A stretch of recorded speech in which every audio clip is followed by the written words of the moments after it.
Hello दोस्तों, क्या हाल चाल। आज आप देख रहे हैं मेरा कोई और ही यूट्यूब चैनल जिसका मैंने अभी तक नाम भी डिसाइड नहीं किया है।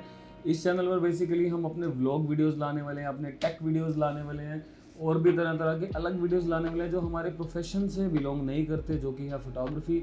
तो इसलिए हमने आज एक सेपरेट ही अकाउंट बनाया है और मैं चाहता हूँ कि आप लोग अपनी तरफ से मुझे कमेंट बॉक्स में सजेस्ट करें।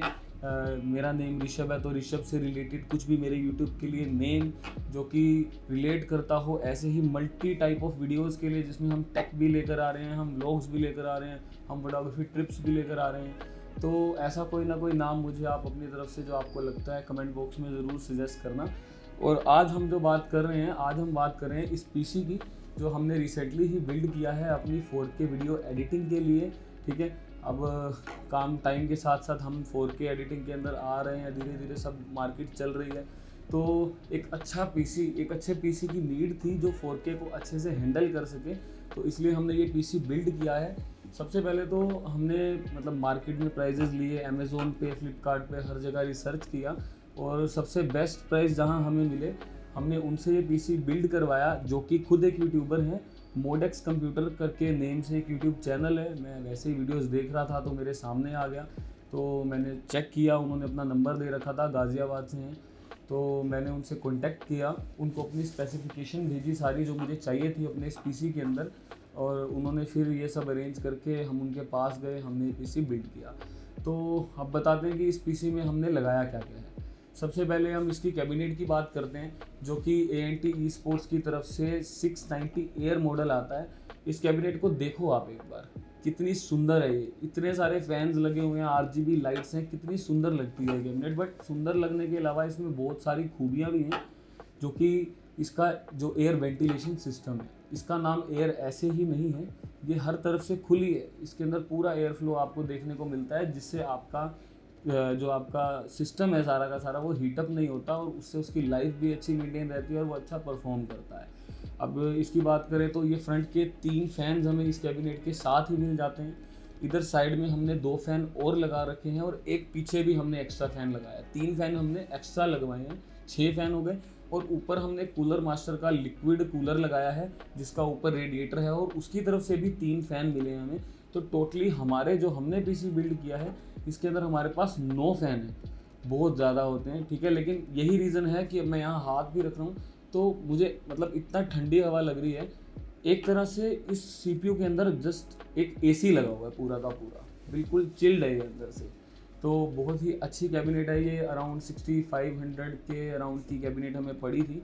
अब इसके बाद हम बात करते हैं कैबिनेट की, तो हमने इसमें सबसे पहले हमारा प्रोसेसर, हमें एक ऐसा प्रोसेसर चाहिए था जो मतलब मार्केट में फ्लैगशिप हो। फ्लैगशिप के अंदर बहुत कुछ आता है, बट कंज्यूमर ग्रेड में जो फ्लैगशिप है सबसे ज़्यादा, लाइक इंटेल के अंदर अभी तक कंज्यूमर ग्रेड में i9 चल रहा है और उसके अंदर भी सबसे बड़ा जो 12th जनरेशन चल रहा है। तो हमने लगाया है i9 12900K processor, i9 12th generation का। इसके अंदर इनबिल्ट भी एक छोटा सा ग्राफिक्स कार्ड होता है, बट हमने सेपरेटली भी लगवाया है। अब अब इस प्रोसेसर की बात करें तो अराउंड ये हमें 51,500 का प्रोसेसर पड़ा है i9 12th जनरेशन।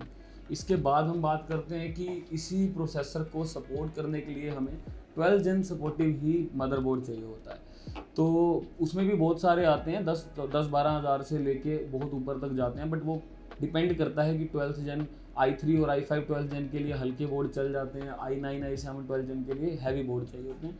तो उस केस में हमने जो अपने पीसी में बोर्ड लगाया है, हमने लगाया है Asus का TUF gaming board, TUF gaming Z690 plus D4 board. ये बोर्ड हमें अराउंड 25,000 का पड़ा था और बहुत ही रॉक सॉलिड बोर्ड है। इसके अंदर हमें बैक साइड पे काफ़ी सारे चार 3.2 जेन USB मिले हुए हैं, 2 टाइप C के USB मिले हुए हैं और 2 नॉर्मल USB मिले हुए हैं। बहुत ही अच्छा बोर्ड है, बहुत ही Asus तो अपने नाम में ही मतलब माना हुआ है गेमिंग एंड इसे अच्छे हार्डवेयर के लिए माना हुआ है। तो कैबिनेट लगवा ली हमने, प्रोसेसर लगवा लिया, बोर्ड लगा लिया। इसके बाद बारी आई रैम की। अब रैम के अंदर क्या है कि मैंने बहुत रिसर्च करी। पहले मैं रैम के अंदर मेगाहर्ट्ज़ वेरिएंट आते हैं, 3200 मेगाहर्ट्ज़ की रैम आती है, 3600 मेगाहर्ट्ज़ की रैम आती है, 4000 मेगाहर्ट्ज़ की रैम आती है। तो फिर मैंने उस पर भी रिसर्च किया तो हमें पता लगा कि more RAM is better than more megahertz. तो जैसे कि मैं पहले 3600 मेगाहर्ट्ज़ पर जा रहा था, बट रैम मैं 32 GB की लगवा रहा था। तो मैंने क्या करा, मेगाहर्ट्ज़ 3600 की जगह 3200 ही रहने दिए, बट रैम मैंने 32 से 64 GB 64 GB कर ली। तो रैम बढ़ा दी मैंने मेगाहर्ट्ज़ के बजाय। तो उस मामले में हमें जो परफॉर्मेंस है वो पहले से बहुत ही अप मिल रही है, और आपको भी मिलेगी अगर आप ऐसा करते हैं तो, ठीक है। तो वो इसके अंदर हमने 64 GB की रैम लगवाई है, और अराउंड 23 to 25,000 के बीच में हमें ये कंप्लीट 64 GB की रैम्स पड़ गई थी कोर्सेर ब्रांड की। कोर्सेर LPG करके मॉडल होता है इनका, ब्लैक कलर वाला। उसके बाद हम बात करते हैं, उसके बाद बारी आती है हमारे ग्राफिक्स कार्ड की, कि ग्राफिक्स कार्ड, अब ग्राफिक्स कार्ड मार्केट में बहुत सारे हैं, हमें हर चीज़ टॉप ऑफ द लाइन चाहिए थी, बट ऐसा भी नहीं है कि बस एक सबसे महंगी है तो वही लगवानी है।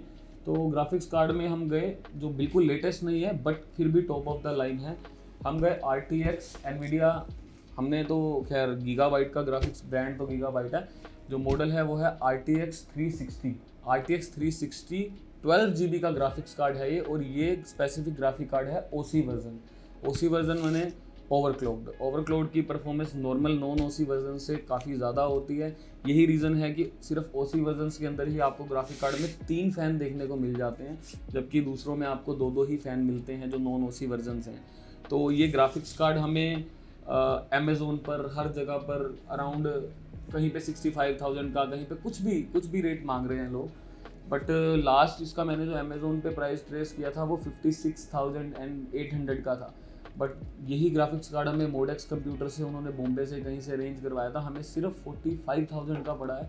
तो अमेज़ोन से भी कंपेयर करें तो सबसे जो ज़्यादा बचत हुई है हमारी वो ग्राफिक्स कार्ड में ही हुई है। मोडेक्स कंप्यूटर के करके हमने 11 से 12,000 रुपये सेव किए हैं सिर्फ एक ग्राफिक्स कार्ड के अंदर।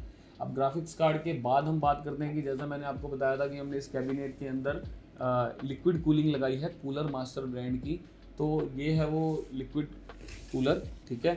ML360 LV2A RGB मॉडल है इसका। बेसिकली इसका यही काम होता है कि अब जैसे हमने i9 प्रोसेसर लगाया, ये बहुत ही ज़्यादा हीट प्रोड्यूस करता है, तो इसको जस्ट नॉर्मल ये फैंस वगैरह इतना नहीं कर पाते, और फिर इसकी परफॉर्मेंस डाउन हो जाएगी अगर ये ज़्यादा हीट होगा, और आने वाले टाइम में इसका लाइफ स्पैन भी कम हो जाएगा। इन रीज़न से हम लोग लिक्विड कूलिंग्स लगाते हैं, ठीक है। तो ये लगवाया है हमने। बेसिकली इसमें कुछ नहीं है, रेडिएटर लगा हुआ है, लिक्विड है, वो ठंडा ठंडा लिक्विड जा रहा है प्रोसेसर के आसपास, ठीक है। तो आपका प्रोसेसर उतना ज़्यादा हीट नहीं होता, बहुत ज़्यादा अच्छा परफॉर्म करता है। यही रीज़न है कि हम सबको लिक्विड कूलिंग वगैरह लगवानी चाहिए अगर आप कुछ प्रोफेशनल वर्क कर रहे हैं, आपके पीसी बहुत लंबे लंबे टाइम के लिए चल रहे हैं। अगर आप नॉर्मल होम में यूज़ है, आपकी गेमिंग नहीं है, कुछ नहीं है, नॉर्मल ऑफिस वर्क है या नॉर्मल होम वर्क है, बच्चों का पीसी है, उसमें हम रिकमेंड नहीं करते कि ऐसा कुछ लगवाने की नीड है। अब इसके बाद बात करते हैं कि ये सब कुछ हमने लगा तो लिया, बारी आती है इस पीसी को पावर देने की। अब इस पीसी को पावर देने के लिए सबसे पहले हमें ये देखना पड़ता है कि हमने जितनी भी चीज़ें लगाई हैं, लाइक हमारा जो मदरबोर्ड है वो कितनी पावर कंज्यूम कर रहा है, हमारा ये जो कूलर मास्टर है ये भी अपनी एक पावर कंज्यूम करता है। ऐसे ही हर चीज़ अपनी अपनी एक जो हमारा ग्राफिक्स कार्ड है उसको भी सेपरेट पावर चाहिए होती है।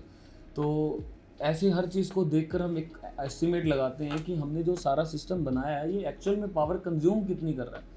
तो उस अकॉर्डिंग फिर हम चूज़ करते हैं कि हमें कितने वोट की SMPS लगवानी चाहिए, जिसको हम पावर सप्लाई भी बोलते हैं। तो उस अकॉर्डिंग है मैंने लगवाई है 750 वोट्स की कोर्सेर ब्रांड की CX750F पावर सप्लाई, और ये पावर सप्लाई भी हमें अराउंड 6500 to 7000 की ही पड़ी थी। बहुत ही अच्छी पावर सप्लाई है, मॉड्यूलर पावर सप्लाई है। इसके बाद हमारा पीसी लगभग कंप्लीट ही हो गया था। तो पीसी हमने सारा बिल्ड कर लिया। अब नीड थी हमें स्पेस की, तो स्पेस के लिए हमने एक इसके अंदर लगाई है सैमसंग की 980 EVO SSD M2 type SSD, छोटी सी होती है, चिप टाइप, और बहुत फास्ट होती है। वो SSD पड़ी थी हमें कोई 9,050 रुपीज़ की, और उसके अलावा भी हमें काफ़ी ज़्यादा स्पेस चाहिए, हमें 4K एडिट्स करने हैं, हमारा जो मटेरियल है वो बहुत ही ज़्यादा फाइल साइज़ उनका ज़्यादा है। तो उसके लिए मैंने ली है WD की MyBook 12 TB की। 12 TB का स्पेस एक ही डिस्क में मिल जाता है हमें, और ये एक्सटर्नल हार्ड डिस्क है, इसको भी अलग से पावर चाहिए होती है, तो इसका हमारा कैबिनेट की पावर सप्लाई से कोई लेना देना नहीं, ठीक है। और USB 3.0 वाली ड्राइव है ये। इसका स्पीड काफ़ी अच्छा है, 120 MB के अराउंड ये ट्रांसफ़र रेट दे देती है हमें, जो कि इंटरनल हार्ड ड्राइव्स के इक्वल है या उनसे कहीं ना कहीं ज़्यादा ही है जो नॉर्मल हार्ड ड्राइव होती हैं। ये WD की हमें हार्ड ड्राइव 12 TB की पड़ी थी, अराउंड 25,000 के आसपास की, ठीक है। तो अभी तक हमारा ये जो सारा सेटअप है, जो हमारा CPU का सेटअप है, ये सारा सेटअप हमारा अराउंड जाए तो 2,25,000 के अराउंड में हो चुका है, ठीक है। और इसके बाद अब हमें नीड थी स्क्रीन्स की। इसके अलावा हमने एक चीज़ और करी है, जो हमने इसके अंदर कीबोर्ड और माउस यूज़ करे हैं, वो भी हमने इस कैबिनेट के साथ के ब्रांड के ही यूज़ करे हैं। मैं आपको दिखाता हूँ। इसके साथ हमने यूज़ करा है ये ANT ब्रांड का ही है, ANT स्पोर्ट्स ब्रांड का ही एक कॉम्बो आता है कीबोर्ड एंड माउस का। ये हमें मोडेक्स कंप्यूटर से ही ले लिया था। ये 1250 का पड़ा था हमें। स्पोर्टी लुक कीबोर्ड है ये, बट है मैकेनिकल नहीं है, नॉर्मल ही है, लेकिन अच्छी परफॉर्मेंस है इस कीबोर्ड की। इसके साथ ही एक माउस भी है, 1250 का हमें ये भी पड़ा था। अब इसके अलावा बात करते हैं कि CPU हमारा सारा रेडी हो चुका है। अब हमें नीड है स्क्रीन्स की। हमें 4K एडिटिंग करनी है, ठीक है। तो 4K एडिटिंग यार, 4K शूट कर रहे हैं तो 4K देखेंगे तभी तो मज़ा आएगा ना। तो उसके लिए 4K स्क्रीन भी चाहिए, हमें 4K डिस्प्ले चाहिए। तो अब हमें मल्टी स्क्रीन सेटअप करना था। तो हमने एक डिस्प्ले ली है जो फुल HD IPS पैनल है डेल की तरफ से, जिसका मॉडल है S2219H। ये वो डिस्प्ले है। अभी हमने इनकी डिस्प्ले के लिए हमने अपनी अनबॉक्सिंग की ही नहीं। ये डिस्प्ले है डेल की S2219H। ये 2019 का मॉडल है, और 2019 का पुराना मॉडल लेने का रीज़न ये रहा है, हमने बहुत मुश्किल से ढूंढी है। ये अमेज़ोन से ही ली है, बाहर कहीं नहीं मिली, और अमेज़ोन से भी मतलब जेन्युइन रेट से महंगी ही मिली है, क्योंकि अकेला ही पीस पड़ा था अमेज़ोन पे भी, कहीं नहीं मिल रहा था। इसका रीज़न ये था कि मैं खुद कलर एंथुजियास्ट हूँ बहुत ज़्यादा, और मुझे ऐसा लगता है कि जो ग्लोसी स्क्रीन है उसके अंदर बेस्ट कलर एक्यूरेसी हमें देखने को मिल जाती है। कलर की बात करें, चाहे ब्राइटनेस की बात करें, हमारे मोबाइल फ़ोन्स ग्लोस होते हैं, टीवीज़ मोस्टली ग्लोस होते हैं। तो आफ्टर ऑल जब मैं कंटेंट क्रिएट मोबाइल फ़ोन और टीवी कस्टमर्स के लिए कर रहा हूँ, जो कि मोबाइल फ़ोन में ही मोस्टली देखते हैं, वैसे तो टीवी पे भी बहुत कम लोग देखते हैं। इंस्टाग्राम हो गया, यूट्यूब हो गया, जहाँ हम कंटेंट अपना डाल रहे हैं, सभी ग्लो स्क्रीन पे देखते हैं। तो मेरा मानना है कि हमने फिर उसको क्रिएट भी ग्लो स्क्रीन पे ही करना चाहिए ना, तो तभी तो वो मैचिंग एग्जैक्टली बनेगी। तो इसलिए एक हमने नॉर्मल अपनी स्क्रीन ली है, ये डेल की 2219H। ये स्क्रीन हमें पूरे 15,999 16,000 रुपये की पड़ी है, ठीक है। इसके अलावा हमने एक और डिस्प्ले ली है। जैसा कि मैंने आपको बताया कि 4K एडिट करना है, तो 4K देखना भी तो पड़ेगा, तभी तो पता लगेगा कि एडिट क्या करा है, शूट ही क्या करा है, उसकी क्वालिटी हम खुद तो देखें। तो उसके लिए हमने ली है ViewSonic 2785 4K 2785 4K मॉडल आता है, और ये डिस्प्ले 60,000 की है, जो कि एक 27 इंच की IPS मॉनिटर के लिए बहुत ही ज़्यादा है। बट ये कम्प्लीटली प्रोफेशनल ग्रेड की डिस्प्ले है। इसके अंदर 100% sRGB कलर्स हैं, 100% Adobe RGB कलर हैं, और 10 बिट पैनल है ये, जो सबसे बड़ी बात है, जो कि आपको किसी दूसरे ब्रांड में जल्दी से देखने को ही नहीं मिलता, ठीक है। BenQ और ViewSonic ही ऐसे ब्रांड हैं जो कम्प्लीटली प्रोफेशनल ग्रेड की, फोटोग्राफर्स के ग्रेड की बनाते हैं। एक Asus की भी आती है, Asus Pro Art, वो भी प्रोफेशनल ग्रेड है, बट उसके अंदर 10 बिट आपको देखने को नहीं मिलता, वो भी इसी रेंज की है 55,000 की। तो ये हमने डिस्प्ले ली है, काफ़ी बड़ा बॉक्स है इसका। ये हमने डिस्प्ले ली है ViewSonic की। मैं आपको इसका बॉक्स से दिखाता हूँ, बहुत ज़्यादा बड़ा है, ये बहुत बड़ा बॉक्स है इसका। इसकी भी हमने भी अनबॉक्सिंग नहीं की है। तो ये डिस्प्ले हमें पड़ी है 60,000 की। ये completely professional grade 10 bit panel 4K IPS panel display है, जो कि मेरी हर स्पेसिफिक नीड को पूरा करती है। ये स्क्रीन हमें पड़ी है 60,000 की एग्जैक्ट, और जो डेल की स्क्रीन पड़ी है वो हमें पड़ी है 16,000 की।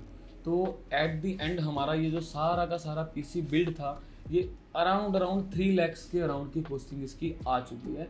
3 lakhs के अंदर हमने 4K एडिटिंग, या फिर आप कहो कि फाड़ू गेमिंग वाला PC बिल्ड किया है, जो कि अगर हम प्रोफेशनल वे में जाएं तो बहुत ज़्यादा भी नहीं है। जो लोग इंडस्ट्री में है, बॉलीवुड हॉलीवुड में है, उनके जो PCs हैं वो मतलब कई लाखों में ही चले जाते हैं, 15 20 लाख के PC हो जाते हैं उनके। तो अगर उस लेवल पर ना भी जाएं, प्रोफेशनल लेवल में बजट की बात करें, तो 3 लाख के अंदर हमने सारा का सारा सिस्टम बिल्ड कर दिया है। जो कि 4K रेंडरिंग, 4K को देखना, प्ले करना, इन चीज़ों को बहुत ही बटरी स्मूथ कर देता है आपके लिए। और जितना आपका टाइमलाइन और आपका फ्लो होगा स्मूथ एडिट करने का, देखने का, उतना ही आप ज़्यादा ध्यान दे पाएंगे क्रिएटिविटी की तरफ। तो यही सजेस्ट करूँगा मैं कि आप भी कभी अपने लिए पीसी बनवाते हैं तो एक बार किसी ऐसे इंसान को ज़रूर अप्रोच कीजिए जिसको आपको लगता है कि जो टेक्निकल टर्म्स के अंदर इन चीज़ों को समझता है, कि आपकी नीड को समझ के ही आपको अपनी चीज़ लेनी चाहिए। जैसा कि मैंने किया, मैंने अपनी हर पीसी के अंदर का हर कंपोनेंट खुद ही डिसाइड किया था कि मुझे अपने पीसी में ये रैम लगवानी है, इस ब्रांड की लगवानी है, और ये मुझे अपना कूलर मास्टर का ये मॉडल है, सब कुछ मैंने ही दिया था, क्योंकि मैं अपनी चीज़ों को लेके बहुत ज़्यादा क्लियर था और मुझे वो परफॉर्मेंस एक्चुअल में मिल रही है। तो यही था हमारी वीडियो के अंदर, कैसे हमने अपना पीसी बिल्ड किया, कहाँ जाकर किया, क्या इसकी कॉस्टिंग आई। और आप लोगों ने एक काम ज़रूर करना है, मुझे मेरे इस न्यू चैनल के लिए एक नेम ज़रूर सजेस्ट करना है कमेंट बॉक्स के अंदर, जिसमें ऋषभ हो, जो कि मेरा नाम है, प्लस उसके साथ कुछ भी हो जो मैं वो देखूंगा कि मुझे बेस्ट क्या लग रहा है। इस बार मैंने सोचा कि मैं खुद डिसाइड ना ही करूं, अपनी ऑडियंस से ही डिसाइड करवाऊं। तो मैं चाहता हूं कि आप सभी लोग कमेंट करें इस चैनल के लिए एक अच्छा सा नाम, तो फिर मैं उन सभी नेम्स के अंदर से डिसाइड करूंगा कि मुझे क्या बेस्ट लग रहा है। ठीक है, तो यही था हमारी आज की वीडियो में। अब इस चैनल पर हम लेके आने वाले हैं आगे व्लॉग वीडियोस, टेक वीडियोस, हम मोबाइल फ़ोन्स की भी वीडियोस लेके आने वाले हैं। मोबाइल फ़ोन की स्पेसिफिकेशन, अनबॉक्सिंग, कंपैरिजन, ये सब चीज़ें आपके लिए हम करेंगे आने वाले टाइम में। ठीक है, और शायद इसीलिए हमने ये 4K पीसी बिल्ड भी किया है कि हम आने वाले टाइम में आपके लिए कुछ अच्छा सा कंटेंट क्रिएट कर सकें। और अब हमारा पीसी चला गया है पावर सेविंग मोड पर, तो इसको हम वापस से जगा देते हैं। अभी से आप हमारे इस चैनल को सब्सक्राइब कर लीजिए और बेल आइकन को भी दबा दीजिए, क्योंकि आने वाले टाइम में बहुत ही अच्छा कंटेंट आप लोगों के लिए आने वाला है। सो आज के लिए इतना ही था गाइस, थैंक यू।